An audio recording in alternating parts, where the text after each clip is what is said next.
tick. Now, what if you could speak to your younger self? What would you say? I don't know what I would say, but our poet Sipho today has a plan.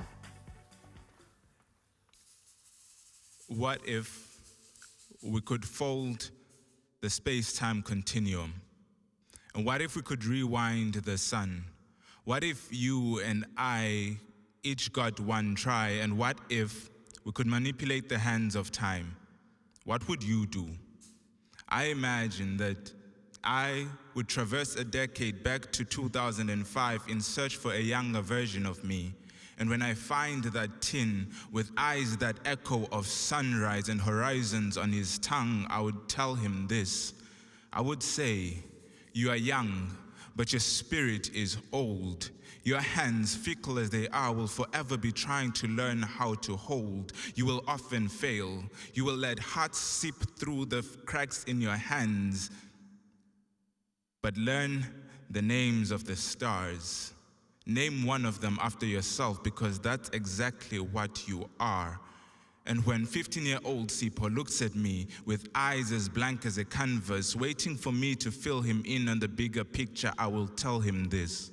I will say, they will come for you, dressed in light. They will call you night. They will say, eternal eclipse, supernova sun. You were never bright enough, so forget that you could ever starfish. You are a sea of dark. They will tell you. You will listen, but you will not break. You will tell them this, that your voice may be out of sync, but your skin is deep. It is the manuscript. When you speak, there is a fist in your scars. You will tell them, igama lakho Sipho. They can take what they wish. Kodwa ngeke bakushintshe lokho yikho. You are a gift. You are a gifted gift. Tell them, this is me, unapologetically. If you had an opportunity to fold the space-time continuum, and if you could rewind the sun, if you could manipulate time, and you had one try, you will not do anything different, because this is who you are. Wow, Sipho, congratulations. I just absolutely loved your poem right over there. Congratulations. Now, welcome to our show. Thank you for having me. This is Sipho Ndebele. Can I steal your jacket? I just need to start. I was just like, I was mesmerized by the color of the coat. It looks amazing. Thank you very much. Come a bit closer. Now, we're going to talk about your poem. What is it all about? What is the message behind it?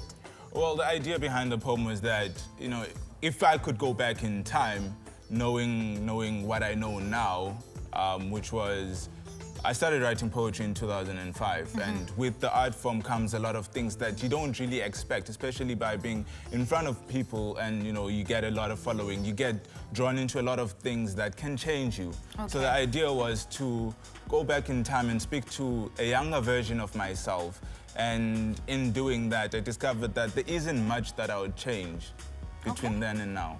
Sure. Now, in terms of your poetry, what are the things that inspire you to write? What are the things that you see in society, on the continent, in the country that you love talking about?